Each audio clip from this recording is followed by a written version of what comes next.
Welcome to Ed Fluential Sports, where passion meets precision. As I'm your host, Ed, diving deep into the plays, players, and stories shaping the game. This is episode 14 of Sports Fanatic Forum. So let's get into it. AEW Dynamite took place last night. I thought it was a solid episode. I give it a 7.5 out of 10. I really enjoyed the episode. There was a few things I didn't like, but for the most part, a pretty good episode. It started, well, some of the stuff that I covered in the shorts I made earlier. So if I didn't see those shorts, make sure y'all check those out. I talked about the how mad this match. I really enjoyed that. That was a fun main event. Talked about Moxie and El Clone. Solid match. Went a bit too long for my liking.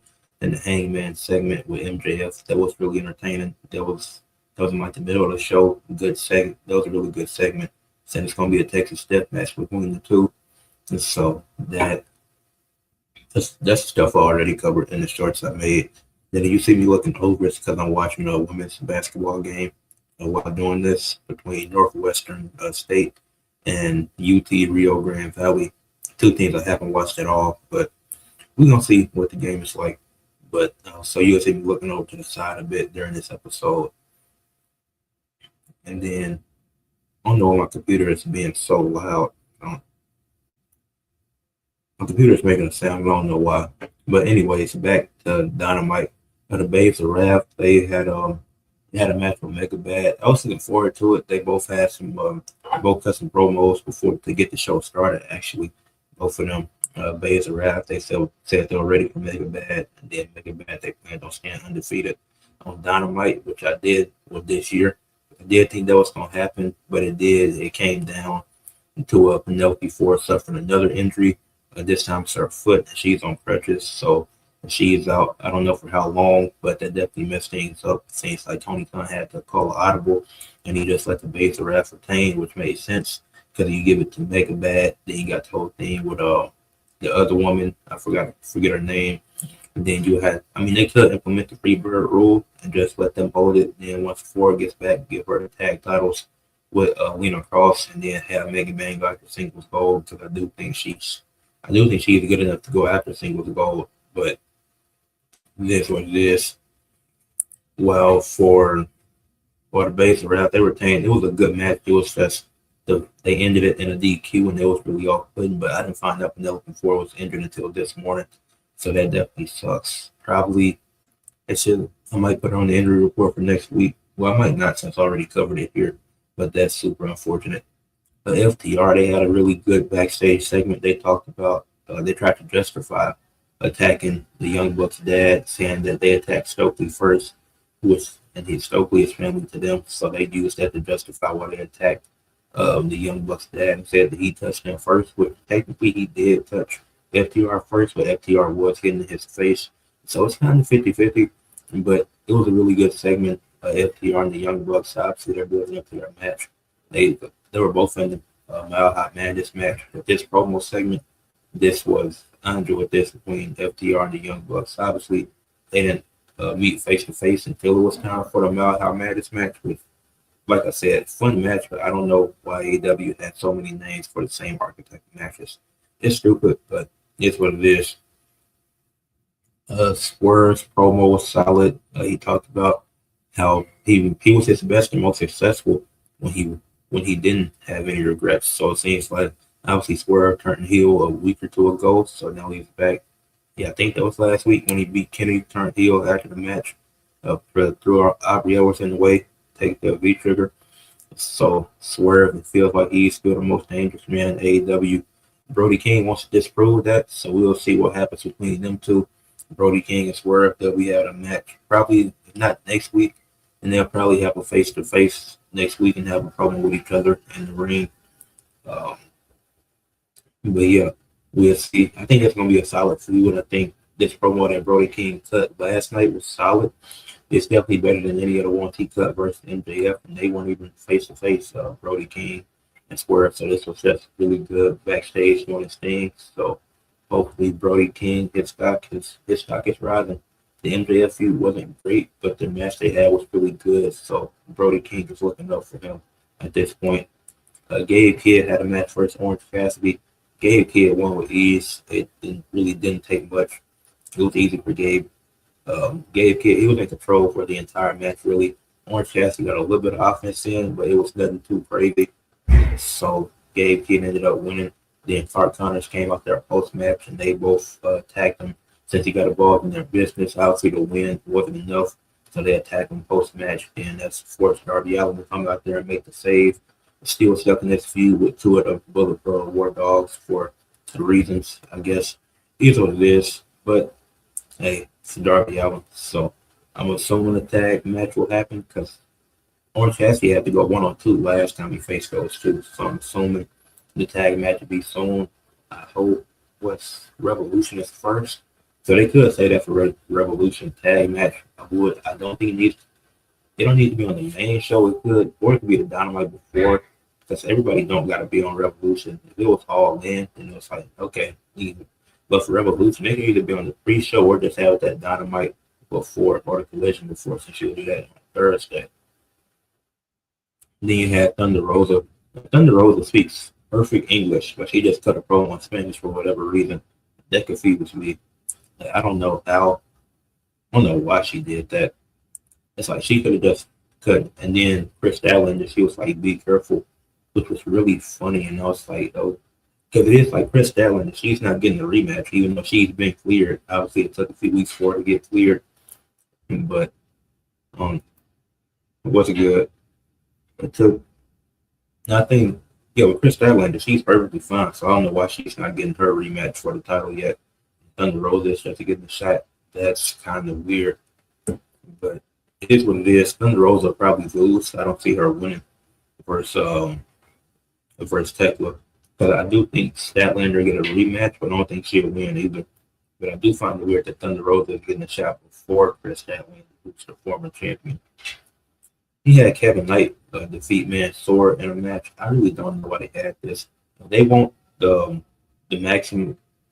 I forgot their name in AEW, but the male models or whatever. If they want them and Morrison to win trios titles, I'd actually be cool with that, because it's like Kevin Knight kind of buried the trios titles after he beat Mansoor, because he started talking about the world championship and going after Hangman. And I'm like, aren't y'all are both trios champions together? So why would you want the championship that he's trying to get if he wins it? That don't make any sense to me. So Kevin Knight, good match, but I don't. Well, it was all right. It wasn't nothing special, but it is what it is. Yeah, Thunder Rosa is solid. I don't know why she's getting the title match before Statlander though, when Statlander just lost it. Because she could have built that up, made that a rematch at Revolution. But it is what it is. I hope Chris Statlander don't turn heel though. Keep her face. I mean, it would be easy to turn heel, but then it wouldn't make sense for her going after Tekla for the title again. We'll see. Then you have Brody King and Mark Davis, two big men going at it. I enjoyed this match. It was better than what I thought it would be, because I'm not a Mark Davis guy. I know he had the match with Moxley last week, which was solid. It just went a bit too long for my liking. But this was solid. I enjoyed this way better than I expected. I think the last two Brody King matches, the one versus MJF and this one now, it's really gotten me sold, because I haven't totally been behind Brody King. The tag run he had with Bandito was really good in my opinion. I enjoyed that.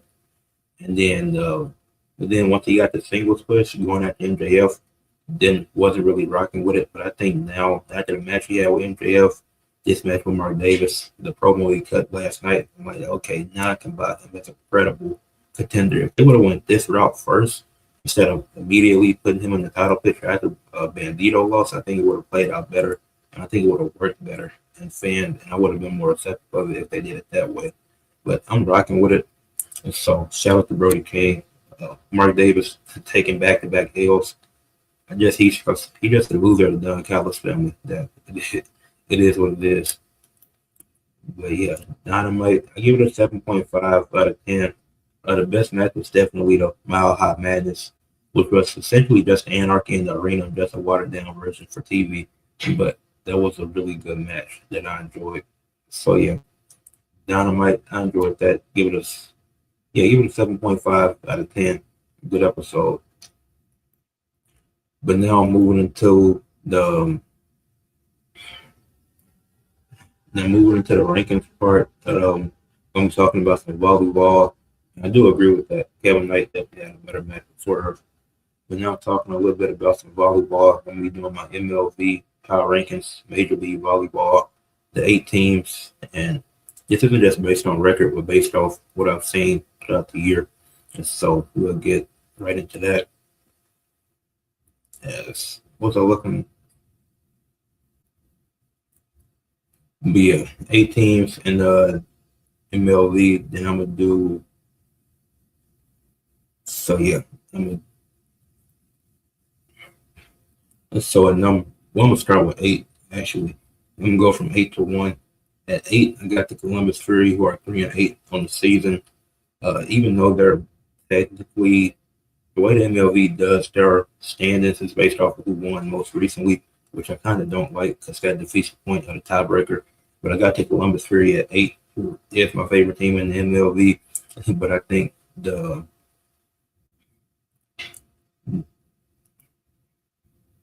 but it was clearly but I think they've clearly been the worst team, especially with they just don't compared to the Grand Rapids Rise, who are also really bad.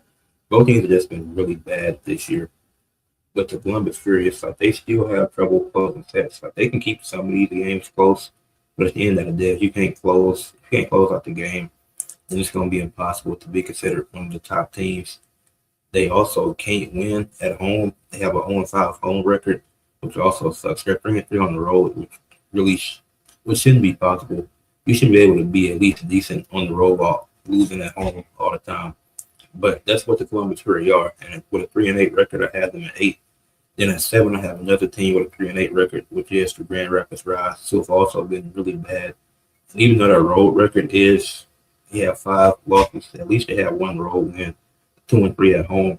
At least they've, like both teams suck, so it's really a comparison of 2 equals between these teams. They're both bottom 2 in points, if I'm not mistaken.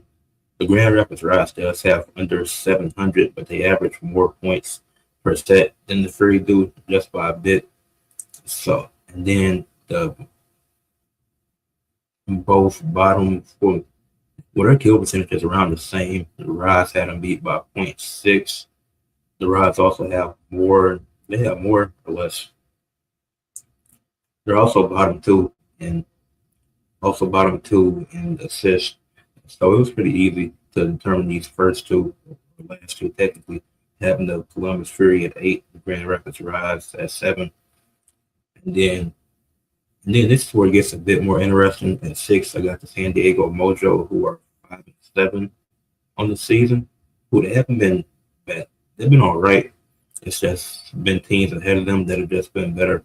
But 5-7 isn't bad. Still have a chance to get to the playoffs, especially early on in the season. Definitely look a lot better than the 2 teams that are below them. So we'll see what happens with that. But with the Mojo, you got Grace Lover. She has 151 kills on the season, 180 points, 3.7 points per set. So, and then you got Marley Monserrat leading in kill percentage at 48% for the San Diego Mojo. So, even though they're 5-7, there's some things that you can look at and be like, oh, this is positive. Some things that aren't as positive, but it's at least a few positives. Well, you can't find anything with the teams below them. Then at number 5, I got the Orlando Valkyries, who are 6-6, but who had a high start to the season. They started 3-0, if I'm not mistaken, the reigning champions from last year. Yeah, they did start 3-0, and now they're right in the playoffs. They're still at 4th, and they're 4th in the standings, but I put them 5th in the power rankings. It's just been disappointing for a team that just went to the championship and won it last year. I'd expect them to be a bit better, and I would expect somebody to at least be an MVP candidate, which they don't have at this point. Bree Kelly's been solid with 58 kills, 46 kill percentage. She's 5th in kill percentage this season.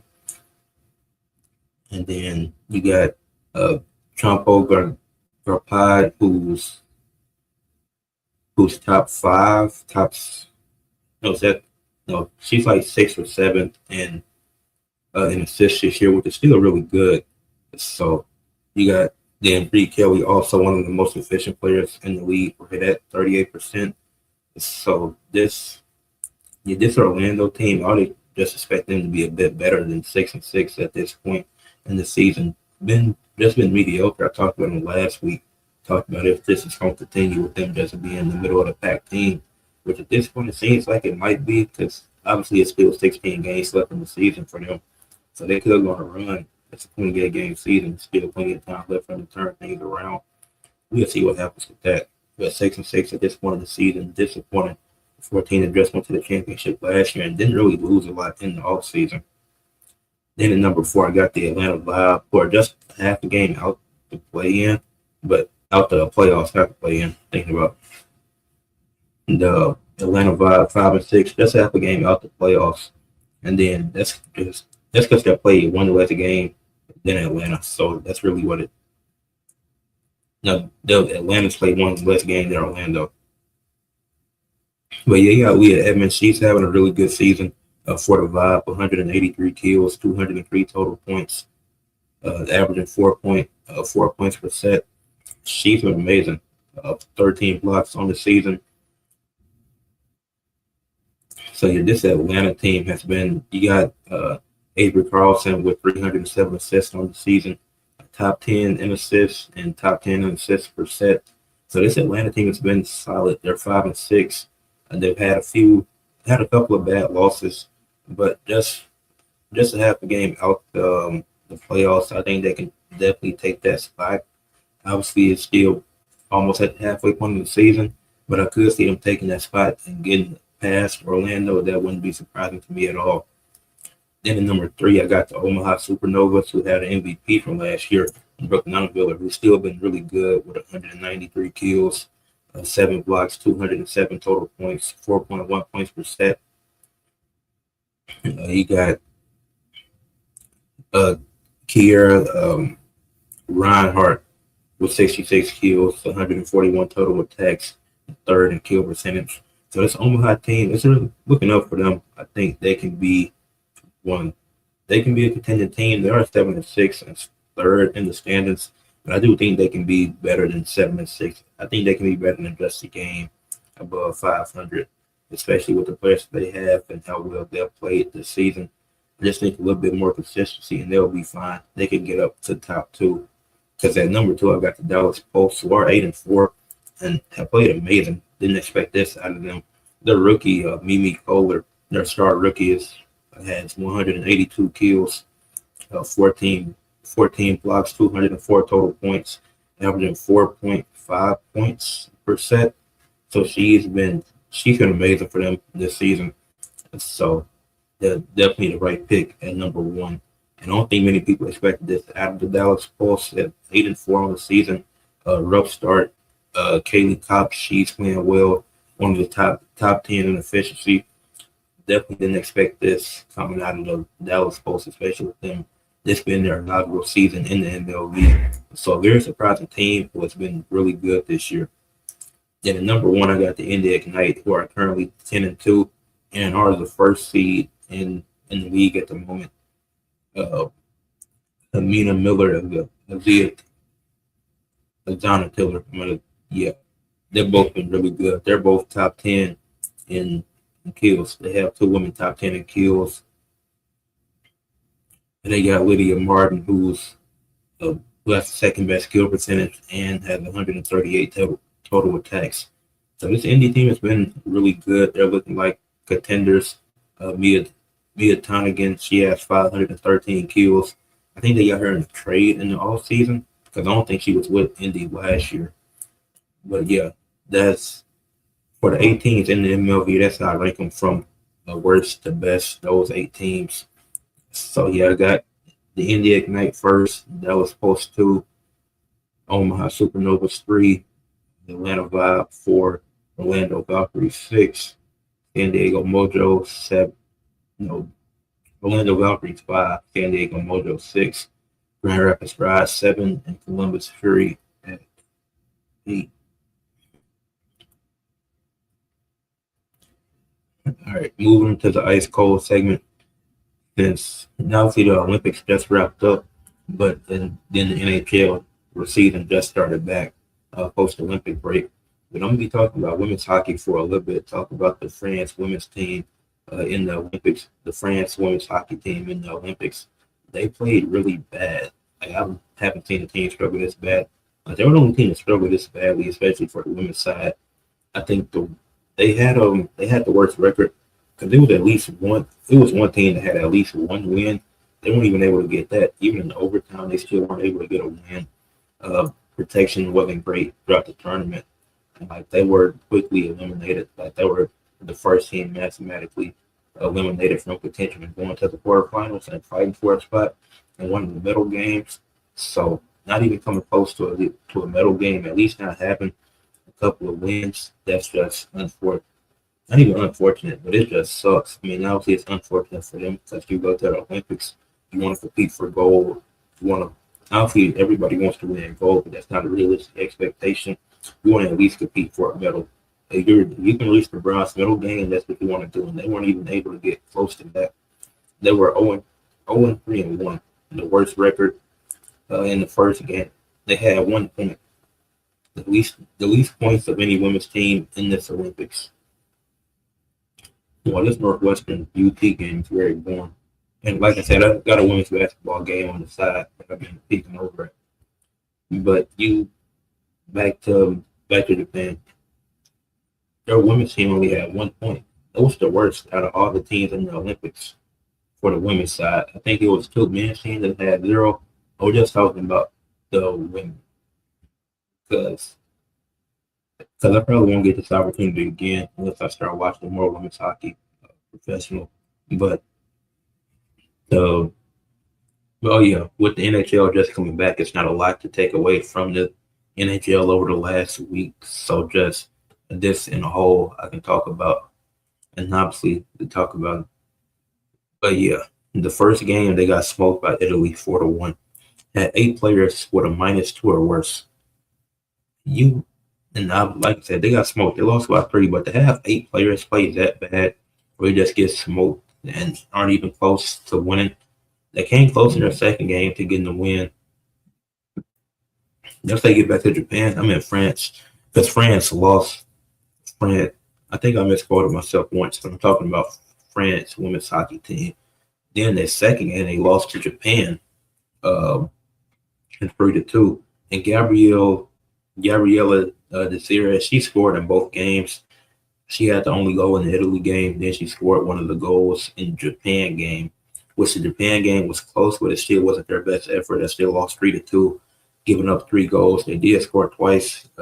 Desiree, she scored in back-to-back games, but it clearly wasn't enough. And then they ended up getting spanked by Sweden 4-0, which you had 5 players with a -2 or worse. But once again, this is the second time this was the second time in 3 games they had 5 players at least have a -2 or worse. Not finna win a game if you're playing that bad. And then they lost to Germany in overtime 2-1. And the Germany game was France's most competitive game. The women's team, their most competitive game in the Olympics. They kept it close throughout the regulation. They forced it to go to overtime. And they were so close, this close to winning, weren't able to get the job done, end up losing 2-1. Obviously, you end up with that loss. You fought 0-3 and 1 with that one at the end being a loss in overtime. So you lost 4 games, 1 up and 1 to overtime. 2 of those games were decided by literally 1 goal. It came down to the final goal. Now I think the last game was their most competitive, ended up going to overtime.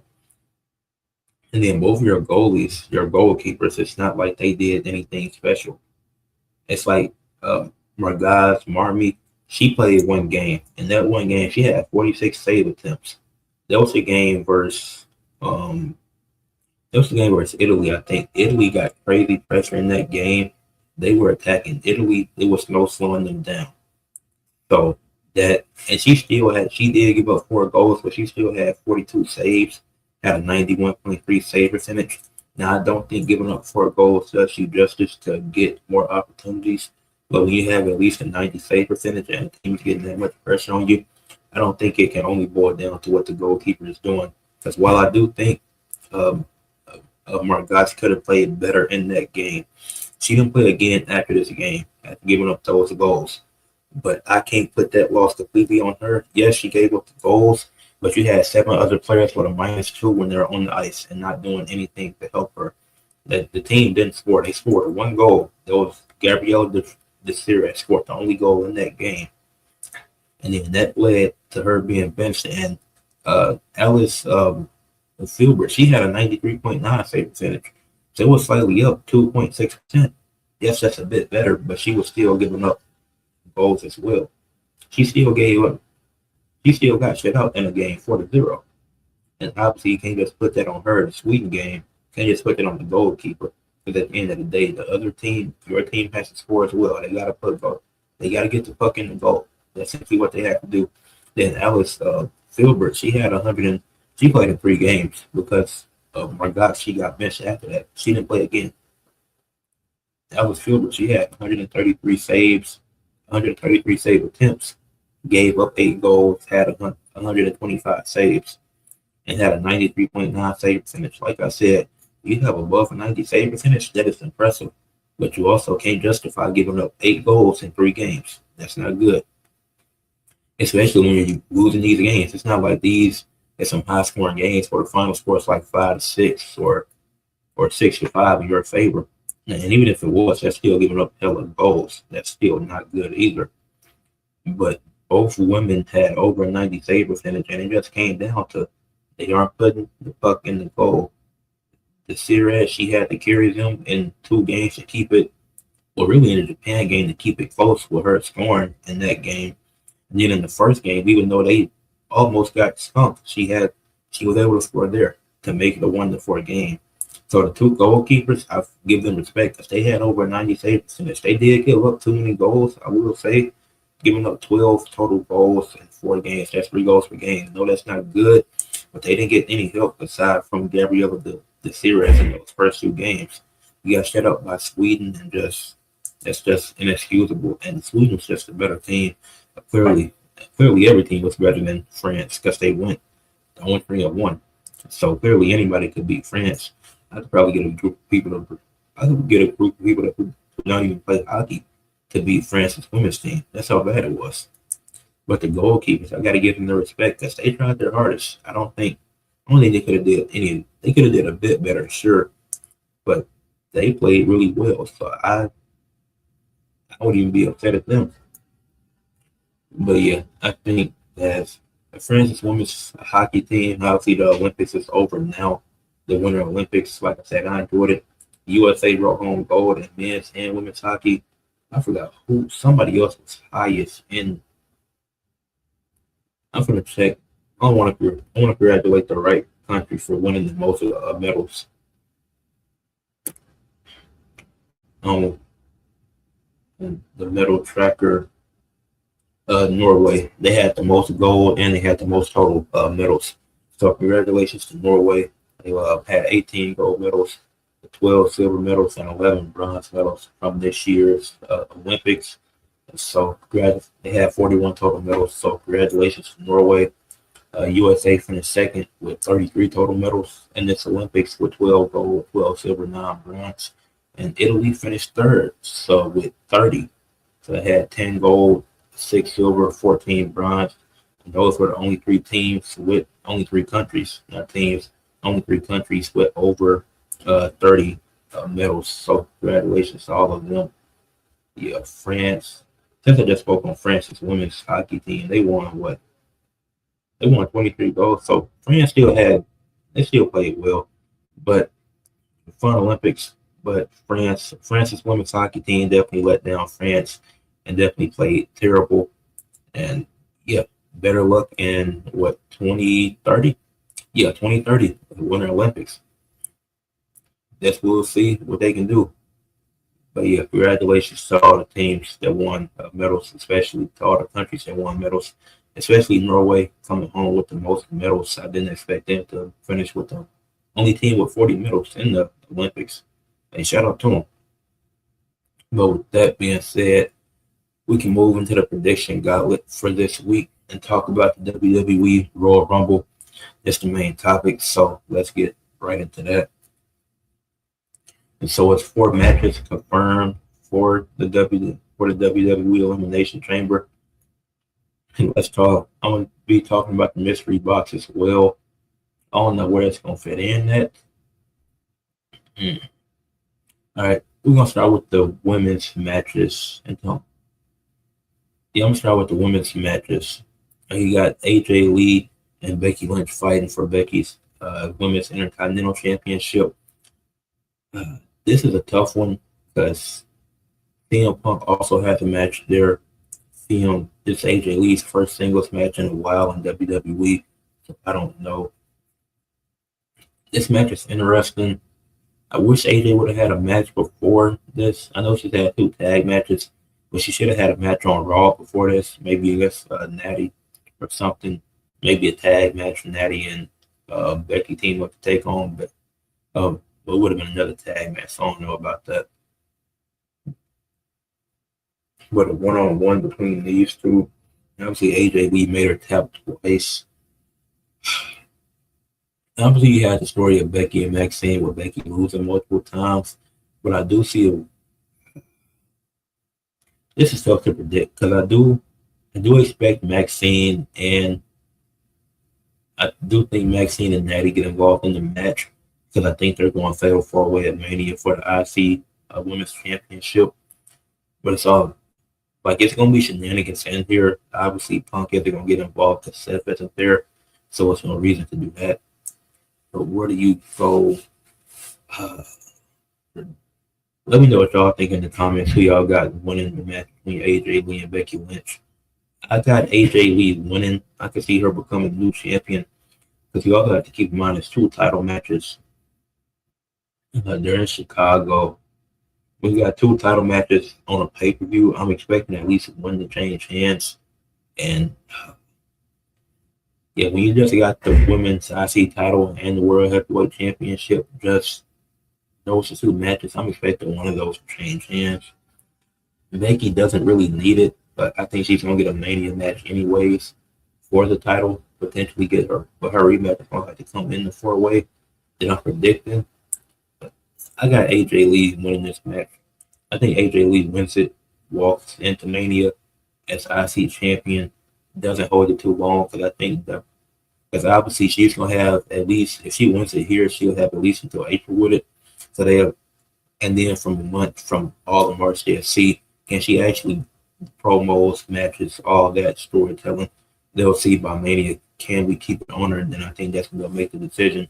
I'll probably put it on Natty. Have it change up a little bit because I see it for what happened. Like I said, I think Maxine and Natty get involved in the match.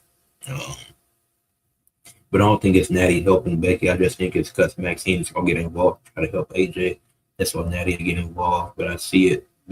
That's right. I see them going with this. I think AJ Lee wins. And the other women's match, you got the Women's Elimination Chamber between Rhea Ripley, Raquel Rodriguez, Asuka, Tiffany Stratton, Kiana James, and Alexa Bliss. This is a really good lineup. Like where this, I think you could have put in Lyra, Aguinaldo, or Rhea though, to get a new star in there. Maybe Lyra, since she's been the IC Women's Champion, so you could at least build her up a little bit more so we can potentially see her as a main eventer. Because you gave her the Women's IC Championship, gave her a tag title, made her a double champion, even though it didn't last long. If you really wanted to build up Lyra, you didn't have to put Rhea on here, especially when she got a tag team match for the titles on Friday, which is tomorrow. But Women's Elimination Chamber, I think Alexa Bliss wins it. I think they're still on the route of Charlotte, Alexa, and Jade. Jade and Charlotte have had multiple spirit announced. They keep teasing it for that route, and if they don't, it wouldn't make sense. So a way you can do, I don't know what the fix is, but Alexa Bliss winning and then Charlotte getting into the match somehow. Obviously, Alexa feels bad for Charlotte losing. You don't gotta have Alexa. Maybe Charlotte and Alexa have a match. Charlotte wants to be in the world title picture at Mania. Charlotte asks Bliss to have a one-on-one match. This isn't a big payoff because it's gonna be multiple matches between them. It could be a trilogy or could be five, could be a best of five between them. But you'll just have Charlotte challenge Alexa, asking for a shot, saying that she wants to be in the world title picture again, and that if she beats Alexa one-on-one, she'll get added to the match. And if she can't beat Alexa, then she won't be a Mania at all. So maybe that's the route. I think that's the route they go. I see Alexa Bliss winning the Chamber, and them turning that into a triple threat between Alexa, Jade, and Charlotte. Men's Chamber, you got Randy Orton versus LA Knight versus Cody Rhodes versus Devon Evans versus Trick Williams versus Jay Uso. Uh, Jay Uso gonna yeet. Devon gonna do some cool high flying moves. Devon and Trick starting it off would be nice. I do think Randy Orton wins though, because Drew McIntyre interfering in Randy's match versus Alistair don't make sense. And he's going into Elimination Chamber on a L. So it's kind of interesting that you would do that. So I think they win. And I think Randy Orton will win. I do think it'll be a multi-man match at maybe a fatal four-way with Cody and Fatu. We know Fatu isn't in it, but Cody is. And obviously Cody is the former champion. Fatu has been feud with Cody and Drew. I think Randy wins since Drew cost him for no reason at all. And Drew didn't have to get involved in the match. So I think that's where out there going with that. For CM Punk and Finn Balor, it's so obvious that CM Punk is retaining. Like, even if it wasn't, it's like Finn Balor just isn't a believable person to beat CM Punk. He hasn't done anything to earn a shot at the title. He lost the first shot he got. He attacked Punk, and that's how he got the second shot. He didn't do anything to actually earn the shot. It's like people keep talking about Finn and Dominic at Mania, but if he loses back-to-back world title matches, that don't justify him getting shot at any other title. That simply doesn't make sense. Like, to me, it don't make sense at all. So I think CM Punk retains. I don't think Roman's showing up. I think it'll be a waste of appearance. So you don't need Roman here. You go and struggle with Punk and Balor, but have Punk retain, beat him clean again, because there's no justifying Finn keep getting these opportunities. It's just a single push they keep talking about, but I don't. He just gonna keep losing the world title match, then randomly get a IC title match with him and Dominic have to stare down with each other. Okay, that don't make sense. And I think Dominic got a match with Penta on Monday. I think Dominic retained. I don't see Penta winning.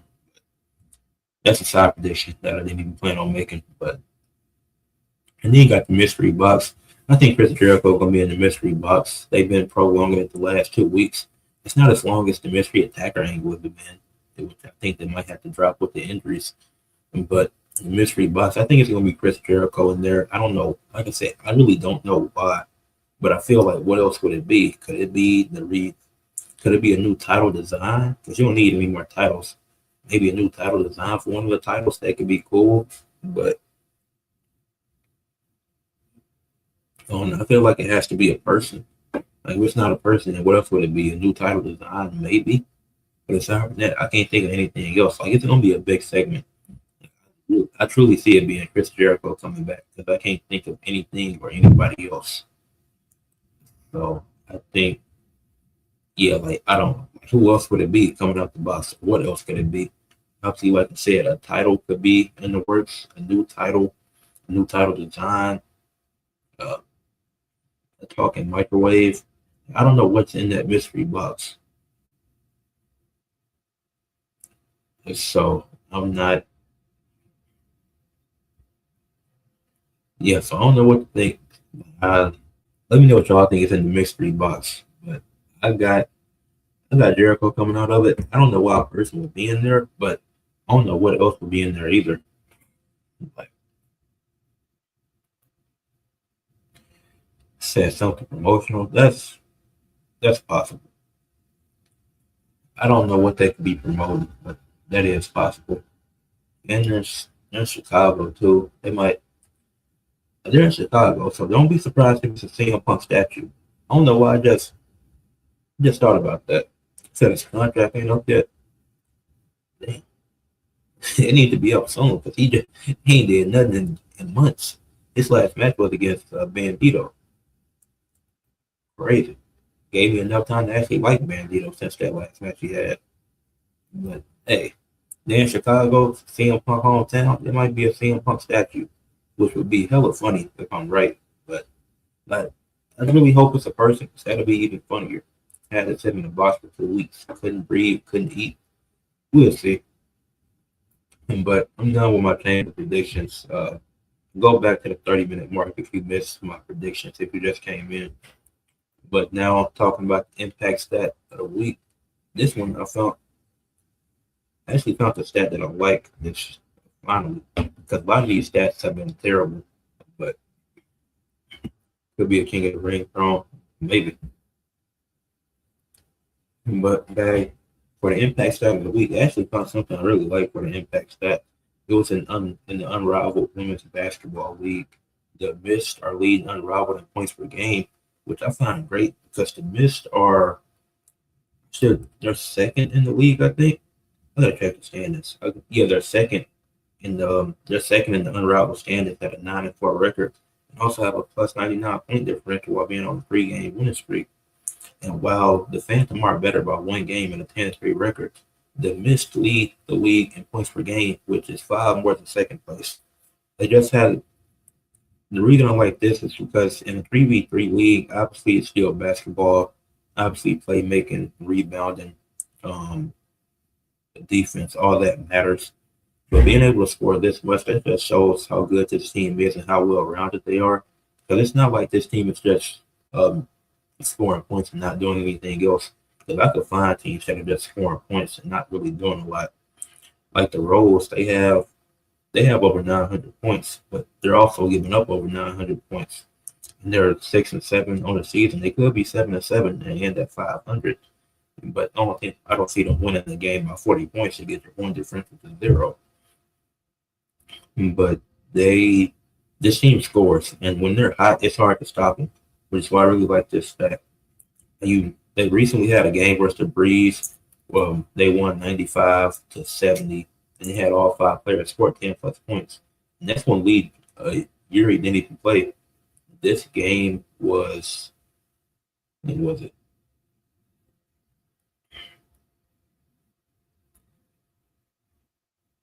It was a game versus the Breeze. So the Breeze are a fun young team, but the Breeze, they got, um, yeah, but in this game with the Mist, you have Ronica Burton give you 10 points while shooting 2 of 4 from 3.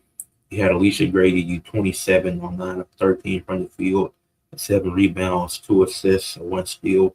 Like Alicia Gray was doing her thing. She went crazy in that game.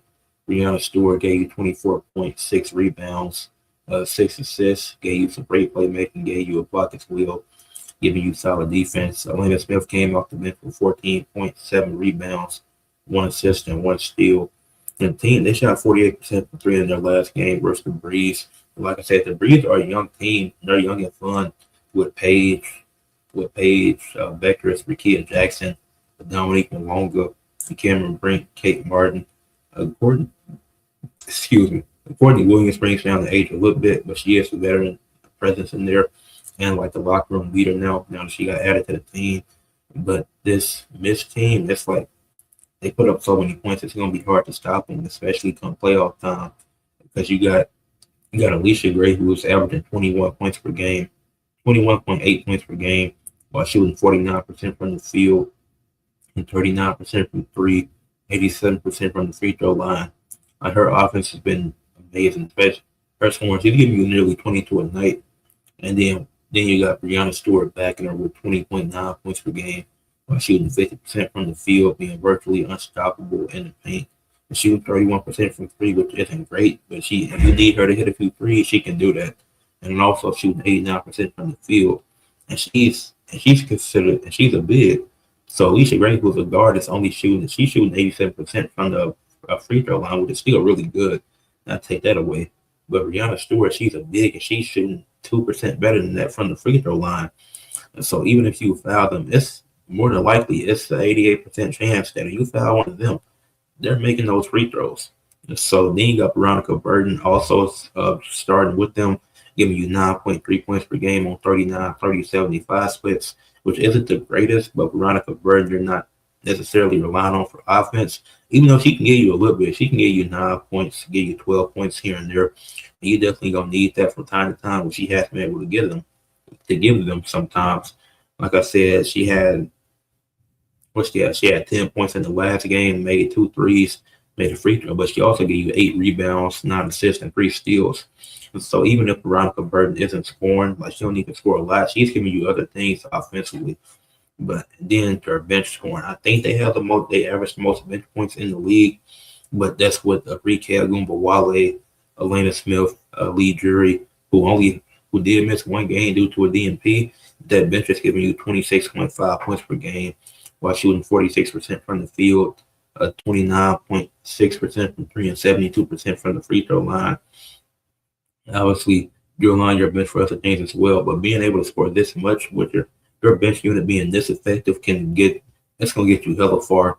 Like you don't have a bench playing this. Obviously, every bench you don't expect to play this well, but if you can have your bench perform at least at half, at least at 3/4 of what the miss bench is giving you, you have a chance. But with the miss, I see them going all the way. I don't see, and I'm gonna post my predictions for Unrivaled tomorrow, or actually on Saturday morning, because the regular season for Unrivaled wraps up. With this team, I don't see them not getting to the championship with how well they play offensively in their last game. Like they scored so much, like it's hard for me to see any team stopping them. They play the final tomorrow, who are 5-8. So I see Ryan Howard's their leading scorer. So I see them winning that. And I think they easily beat the Rhino tomorrow, especially with playoff seeding on the line. With them, they are 9-4. I do. I think they can pass. I think them and the Oasis both have chances to pass the Phantom, depending on what the games look like, which I can look at real quick. Because the games tomorrow, you got the High versus Lunar Owls, the Miss versus the Vinyl. Those both early games. The Rose play the Phantom, and the Breeze play the Oasis. So both those games are going to be hella important. I gotta look at the standings because I can't pull it up at the same time. But it's the Phantom. They play the Rose, who are 6-7, already secured a playoff spot. So all these games are important. I think the only unimportant, the Hive and Lunar Owls are both out the playoffs. So that's the only game that's not important. The Hive and Lunar Owls are both mathematic. They're both eliminated from playoff contention. So either the Lunar Owls get their fourth win and ties the Hive for the worst record, or the Hive get their fifth win and are out the playoffs and might be tied with somebody with 5 wins, but due to tiebreakers and stuff like that, won't be in the playoffs.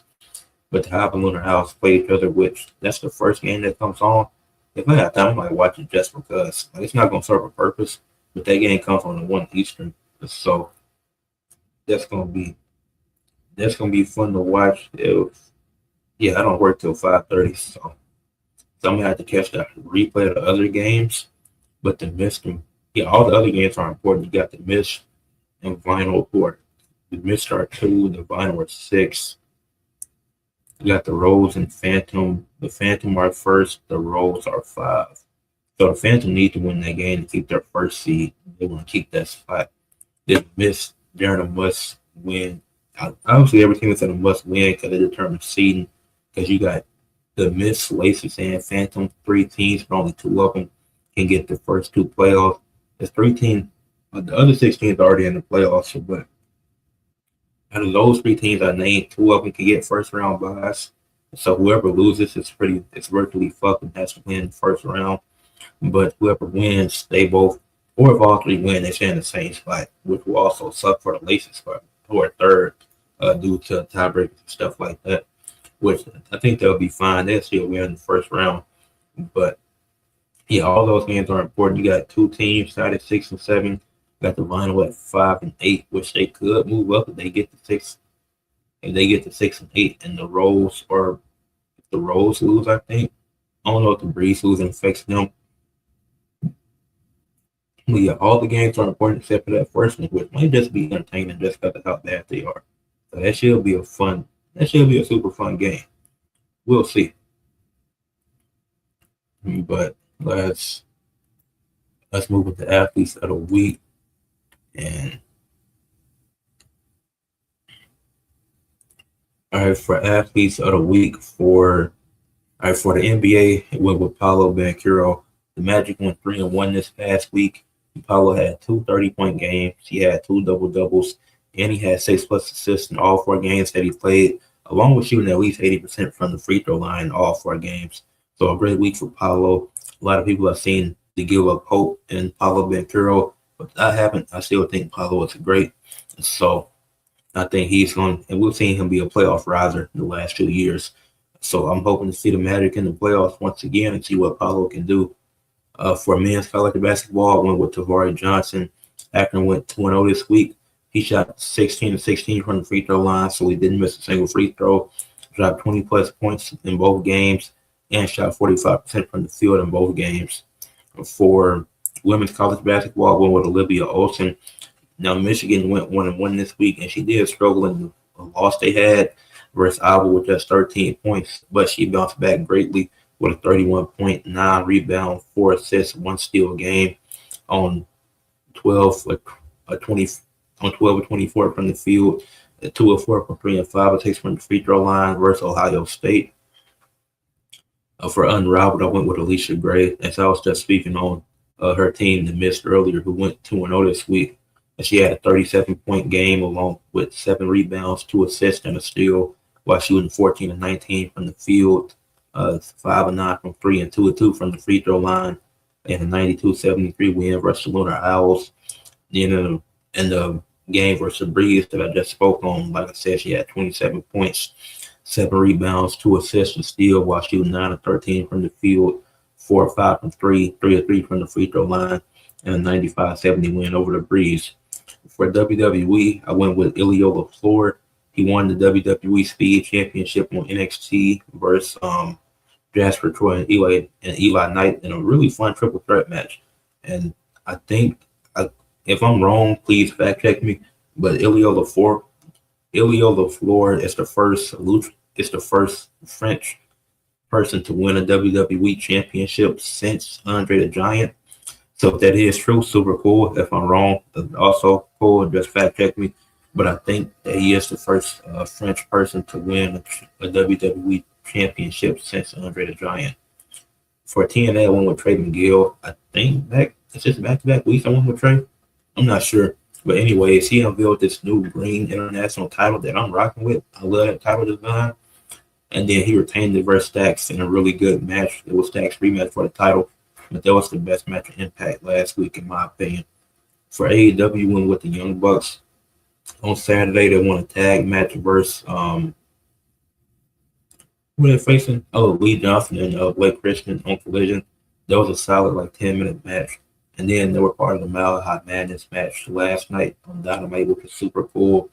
Teaming with the Rascals and Jack Perry to defeat the Demand and FTR. For the Olympic men's hockey, I went with Connor Hellebuck. He had in a 6-2 win over Team USA, beat Slovakia 6-2 in the quarterfinals, and beat Canada 2-1 in the Olympic gold medal game, in those 2 games combined, Hellebuck had 66 saves, 3 goals against, only gave up 3 goals, had 63 saves, and had a 95.5 save percentage. And those were the last 2 games to win gold for the USA. Then for Olympic hockey for the women, I went with Arian Franklin, 31 save attempts, 1 goal against, 30 saves, 96.7 save percentage. USA defeats Canada again, 2-1. They beat them in men's and women's hockey to win Olympic gold. So that was great. For the MLV, I went with LaCarter, a member, Monet. I might be saying that wrong, but she plays for the Indy Ignite, who went 2-0 this week and won 6 total sets to 1 versus the Pulse and Vibe. She had totals of 30 points, 74 total attacks, 9 blocks, 25 kills, 19 digs. Then for the PBA, I went with Brandon Bonta, won the PBA Players Championship, climbed the entire step ladder, winning 4 matches in a row, and had a perfect game in the final game, bowling for 300. Then for the MLB, which is the MLV and MLB, is very confusing now that both are active. I won't be doing any MLB players until the regular season starts. They're still in spring training right now, so it might be a few storylines I take from it. but not watching too heavily in spring training. I'm catching highlights here and there, but not too. I'm gonna talk a little bit more baseball in the upcoming weeks, just because it's spring training. But it's not. Can't take a lot away from preseason because or spring training because some of these teams just won't be that good, and we know that for a fact. All right. Um, Let me catch up on some of these comments. Good. No, yeah, you're reading. Yeah, I told him said Eli should have won. I like Eli Knight. I do like Eli Knight. I like Ilio LaFleur as well, though. I do think him being French plays a factor because I don't think it's been a French champion in general since Andre the Giant. So it's a cool moment. I think Eli Knight, I think his stock is rising. I think he's going to be the next, I think he's going to be the Javon Evans archetype, but I think he'll actually get a title.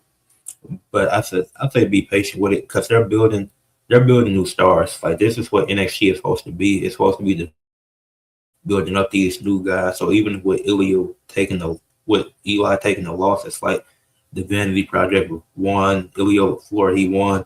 Like it's still building new talent, so I don't mind it. I think it was a good decision, but I do think they could spin the block. I do think they can run it back and have Eli Knight beat him for the title down the line. So I think Eli could beat him for the title down the line. But that was a fun speed triple threat match. Said Troy's good. Yeah, I like what he's been doing.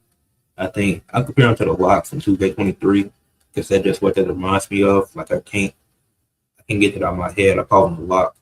So uh, no, I haven't watched anime before. I don't know. I just haven't really watched it. I don't know why. I might I might watch it. It was a series on Netflix I seen. I forgot what the name of it was, but apparently it's an anime that's that's very similar to it. So I'm gonna check that out and see what I think. There's nothing against it. I just haven't watched it personally. So yeah, that's all good.